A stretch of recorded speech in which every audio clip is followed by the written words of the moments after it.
Welcome back. This is another episode of Herstory. I'm your host, Danielle Willis.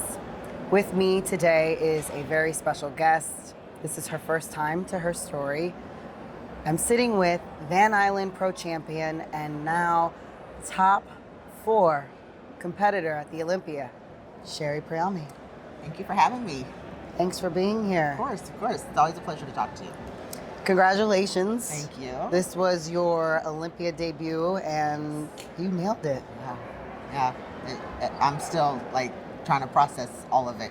It was shocking, after Rising Phoenix, I wasn't sure what was going to happen. So this has been a really just a whirlwind, and I'm so excited. I mean, I spoke with you a few weeks leading up, and you were in good spirits. You felt very confident, but you also had that whatever happens attitude. So I know going into this, you didn't predict 4th place. No, I wanted some redemption. Sure. I definitely felt like, we take our placings and we move on, but I definitely felt like I should have placed higher at Rising. So it felt good to come here and get the placing that I feel like I deserved. I really do. So I worked for it. Yeah. Now, walk me through that first thought before you stepped on stage for the first time. What was going through your mind before you made your initial debut? This is before prejudging. What was going through your mind? But for the Olympia? Mm-hmm. I was having a talk with myself, you've got this. You've worked for this. You've prepared for this. You've trained for this. You did your routine over and over. And more than anything, I just wanted to make my family proud. I knew my kids are going to be there, friends, because this is a hometown show for me. And I wanted my friends to see all the times I had to say no to social events or not making their birthday dinners and things. I wanted to really make them proud and make them realize what I sacrificed for. So that was at the forefront of my mind. Not, where am I gonna place? Who am I gonna be? None of that was even a thought. It was just I want to go out there and do my best for them. And sometimes just putting out our best is all that it takes. Yeah. It's not about putting the intention behind where we end up. It's how can I just be my absolute best. Yes. And that's where my mind was. Right. Now, what ran through your mind when you realized, now this is finals, okay? Okay. What was running through your mind when they started calling down those names? You realized, I nailed that spot, that top 4 spot. The way they did prejudging, I still wasn't sure if I was going to be 4th or 5th or even 6th, but I knew I made first call-outs. I believed in my heart that I was going to. I felt like I deserved first call-outs. So I don't think I was shocked. I was satisfied. I was like, yes, I'm getting the look at that I think I should have gotten. So you know what I mean? Yeah. So So when they called your name, when they said Sherry Priami, you were like, that's right. That's right. That's right. That's right. That's right. Move out of the way. I'm going to fight for this. Yeah. And when they were holding your medal and said your name, you already had it in your head. Yep, give it to me. Yeah. Yeah. I worked for this. I showed up, and I showed up my best. Yes. You always get the chatter, after the show. Oh, I think you're going to be in this place, and I had a few people say, you got third. So for a minute, I was like, I didn't get third. Only because, that would have qualified me for next year's Olympia automatically. So when they said 4th, it was a little bit of a, but I immediately said, oh my gosh, I'm 4th in the world, at my Olympia debut. I was very, very, very grateful. Very grateful. So how do you feel the day after? The same. I feel very grateful, very blessed, And just, like I said, I feel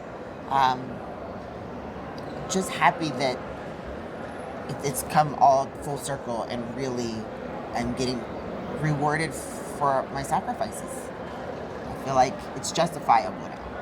The time away from I get kind of emotional when I think about it. It's okay. That's why we're here. My kids are great, and they're very accepting of me doing this, and they are very proud of me and encourage me. But I don't want to cry. It's okay. I have to tell them no more than often than I would like to in order to do this. Yeah.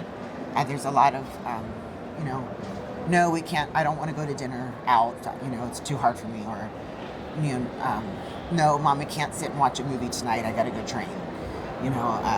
It's, especially during prep when you have to, So sometimes I leave with a lot of mom guilt. But I know that I need to do things for myself, and they need to know that the world doesn't constantly revolve around them as well. So, that's okay. I'm okay with it. But for them to see this accomplishment, and me to be able to show them that if you continue to work hard, and you continue to persevere, and you continue to do what you love, and you put your all into something, whether it's bodybuilding or your job or whatever it is that you have a passion for, that you'll come out on top. So it really just makes me happy for them to see that, and to be that kind of a role model for my kids. Well, you went there, and I was going to take you there. I wanted to talk to Sherry the mom, and Sherry the mom just came out, and that's the most important part and what makes you you. And I believe that the heart that you have for your kids and how much it matters to be a good mom, an exemplary mom, that ties into how you approach being an athlete. I believe that if we have a connection to someone, something that we really hold dear, and we fight for that every day on a regular basis, it's already the precipice for whatever we do in life, whether it is to be the best bodybuilder that we want to be, like you said, or anything. Right. I believe it ties in. So let's continue to talk to Sherry the mom. What was going through your mind the week of prep, getting ready for this Olympia? Because was your third prep this year. Yeah. This was your third, I got to bunker down, I got to really pump the brakes or hold back from any activities, right. any hands-on right. mom things, right? Right. So can you take me there? Yeah. What was really going on from the mom side of things, prep week? How was it? So I split custody with my kids with my ex-husband, and we do 1 week on, 1 week off. So I did have to make some adjustments, and I was grateful so that he allowed me to let the kids stay 2 weeks in a row with him so that I could be kid-free for the week. But my son's birthday was on the 29th, the Sunday, before the Olympia. So I still made sure we did his birthday party and everything, and got through that. And I explained to them, this isn't because Mommy doesn't want to be around you or be with you, but I need to focus on me this week. I need that. And, when the show's over, you're going to be with me for 2 weeks in a row. We're going to have all this stuff to do. And but I had to be selfish. I really did. Most of my shows, I'm with them until the end. I'm still making their dinners. I'm still going to work. I'm still, but this, I took the week off work, sent the kids to their dads, and just really focused on me. Even my, my poor boyfriend, I got all my food together for the show and stuff, and I just kind of forgot that he might need food too, because he's a bodybuilder too. So I felt kind of guilty that I was just self-absorbed. Yeah, all about you, right? But, you got to handle business. To me, this is a job. Yeah. This is, it's business. And so I wanted to take it as seriously as I could. That, sure. Enabled me to do so. So, yeah, it was in a little bubble for this week. But again, it all paid off. It did. The sacrifice and the discipline, and I truly believe that, God honors the heart. God honors the spirit. Yeah. And as much as you pour into others, He ends up pouring into you. And this was Him kind of filling up your cup a little bit. Yeah, and I felt that last night. I definitely had a moment where I was giving thanks, and I felt that. And competing and just existing in a space of gratitude. I mean, it's the cliche way, but it always seems to work out and get you through those tough spots and moments in life. Yeah. So, You know, and I've in the past have lived, sometimes in life where I didn't feel like I was worthy of certain things,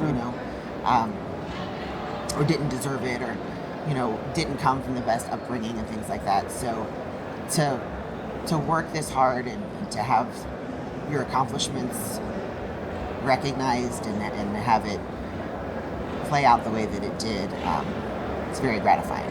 Yeah, so very grateful, very blessed. And, and I give praise to God all the time that He's even given me the ability to do this. I'm not the youngest. I'm kind of defying, I think, some odds there, and I couldn't do that without my belief that He's carrying me through that. So. Yeah, and just to be an example, yes, for ladies that may think, oh, I'm too old to do this. They're not gonna really, wanna give me a shot. But no, not only did they give you a shot, but you placed top 10 in Rising and top 4 in Olympia. I mean, a jump that, anybody would, be happy to be able to say they did. And I hope, that's something that I hope for, that women will look at me. Which you don't even look here. This is a testament to why we do bodybuilding right, yes. Ladies and gentlemen. Eating clean, yes. lots of water, yes. taking vitamins, exercising daily. Yeah, and being mindful of yourself and your limits, and when you can go and when you need to kind of pull back. It is truly the fountain of youth. Yes. It really is. So, I'm blessed to be the age that I am, and set that an example. Be an example. If women would have seen me, it's only been, I started this journey really in 2017. So what is that? 6 years? 7 years? If you would have seen me 7 years ago, I was your typical house mom. I wasn't overweight or out of shape, but I just looked like, your average mom. Mm-hmm. And I want other women to be like, wow, if she can go from that to that, so can I.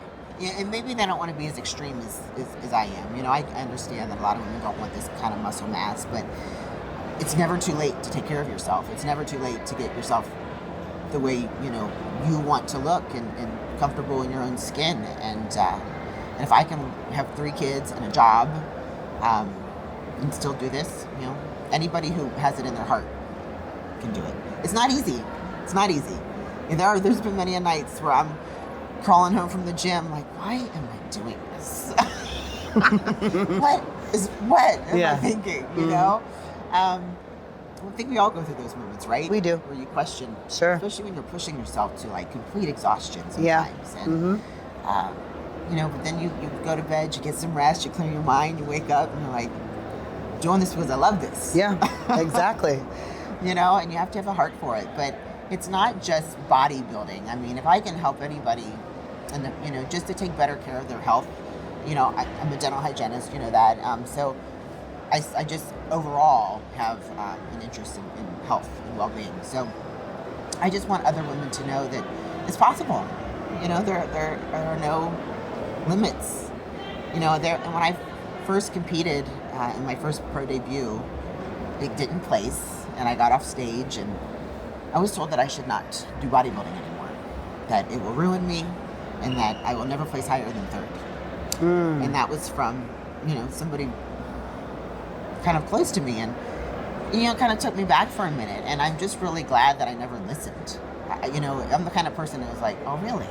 Well, I'm going to show you differently. Yeah. Because I like this, and I want to do this, and maybe you don't think that I'll place better than 3rd, but those are your limits. Yeah. Those aren't my limits,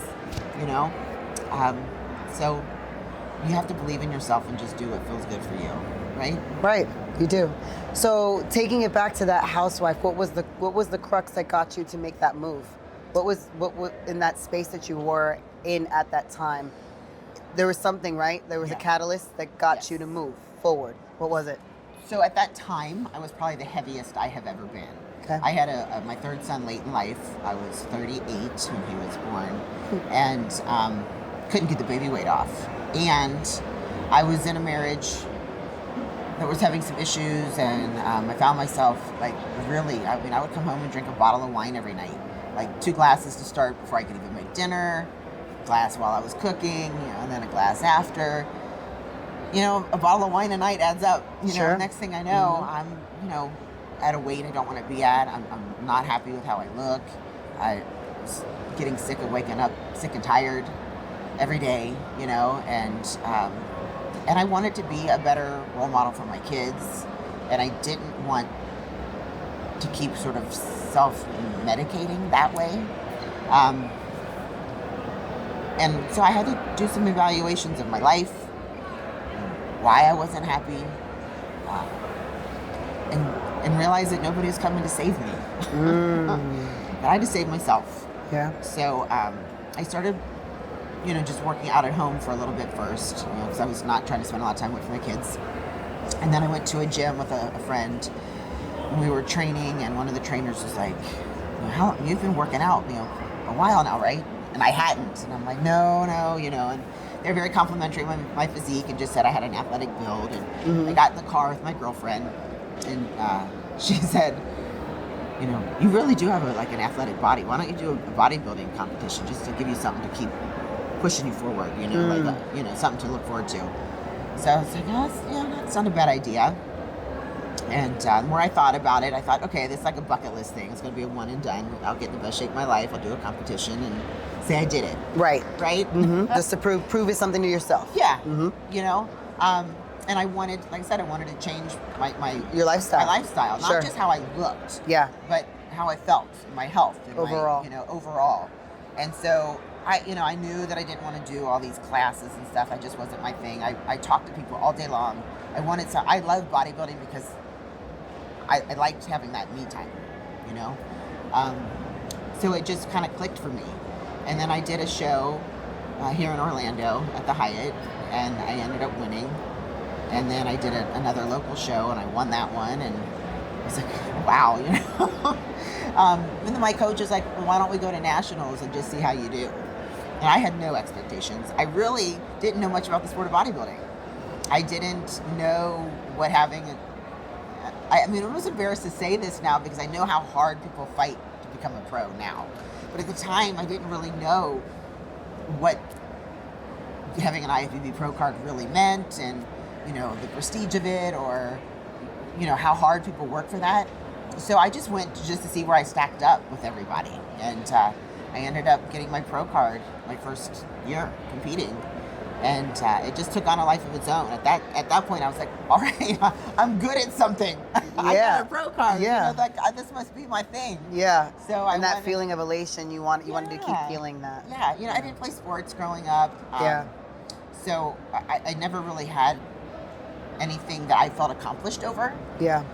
Of course, my own personal things, my children, my family, even my jobs, but nothing that you're the winner, you've excelled at something.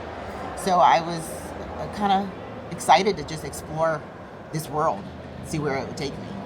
And here I am. Yeah. Here I am, 6 years later, fourth in the world of women's bodybuilding. And if you would have asked me that when I first started, do you believe that you'd be, I would have been absolutely not. When I first started this, I showed pictures of my son. I wanted to be in figure. And I didn't even want to be in women's physique at first. And that's what I got my pro card in. Because I didn't think, at that point, I didn't think I had enough muscle. Yeah. And then I remember showing my son pictures of he didn't understand what it was I was trying to accomplish. So I was showing him the different divisions and the different muscularities. And I remember showing him women bodybuilders. And I'm like, don't worry. I'm never going to compete in women's bodybuilding. I'm never going to look like that. Don't want to, not going to, I think a lot of us now in this generation and era, we've kind of been there, and so we've had those conversations before when we're getting into things. Yeah. But then as you see yourself with muscle, at least for me, the more muscle I add, the more I like the way I look. Yeah. When I look back at the pictures when I first started, I'm like, I feel that way too. You're kind of scrawny. You're kind of, and when I look at my pictures now, I'm like, damn, girl. Yeah. I'm proud of that. I'm proud of the work. I'm proud of how I look. And and it sort of becomes an addiction. You want more and more. And, but I still want to do it in the most healthy way possible. And my femininity is really important to me. There's life after bodybuilding. And so I want to make sure that I'm in a good spot Yeah. for when that time comes. You know, I'm certainly not ready to be done yet, but when I am, I don't want to walk away with any regrets. You know, I want to make sure that I was true to myself and the things that I wanted, and I act accordingly so that I don't walk away with any regrets. I think that's the most important thing any athlete wants to be able to say when they're done. They left on their own terms, Right. and they left feeling like they did things their way. Yeah. Yeah. So you stop when you're done and you stop going, I did it my way. Yeah. And that should be the true takeaway for us all. Right. I've got one last question. So now you are 6 years, no longer that housewife cooking over the stove, drinking those bottles of Merlot. So Right. Just on occasion. just now. on a cake. Okay. With okay. a nice steak dinner. Okay. That I didn't cook. See, this is how we move up in life, Yes. right? What would you actually say to her? What would you say to the 6 years ago housewife Sherry cooking over that stove? The one that had no intentions. She hadn't even been talked to yet by the friend. What would you say to her? The same thing that I said to her last night. Ooh. Stop doubting yourself. Stop doubting yourself. If other people can see in you and believe in you, that power is 100 times more powerful when it comes from yourself. And I need to start believing in myself. Because, you know, that takes you places that nothing else can. So, last night really made me, in my heart, like, I need to have better belief in myself because You're capable. I'm capable. You're capable. Absolutely. So that's the takeaway for anyone watching. In those moments when you doubt yourself, just go to those moments where you were celebrated or where you were encouraged and where you felt that belief, and keep tapping back into that. Because if the people that love you can see that, it's real. Mm. You know? Yeah. You know, sometimes it's hard for us to be as graceful to ourselves as we are to other people. Don't I know it? This definitely was it helped me in my growth for myself last night, for sure. Well, that's something that I feel any athlete, I can say myself, we aspire to feel when we're coming off of the biggest stage in bodybuilding. So that's it for my time with Sherry Priami, the top 4 Olympian women's bodybuilder and Van Island champion. She is far from done. Far from done. And I know I'm personally excited for your journey. Thank you. And we'll be watching and can't wait to see what you do next. I appreciate it, Danielle. Thank you so much for your support and just being an iron sister with love. To me, I feel like it's you do better, you know, honey's, what is it? What do they say about bees? You get more bees with You honey. attract more bees with honey. Yes. With vinegar or something like yes. that. So, I mean, I just try to put good out because I know that It'll come back. I want that back to me personally. Same. So, well, that's it for my time with Sherry Priami. I am your host, Danielle Willis, and this has been another installment of Herstory. Until next time, please be good to yourselves.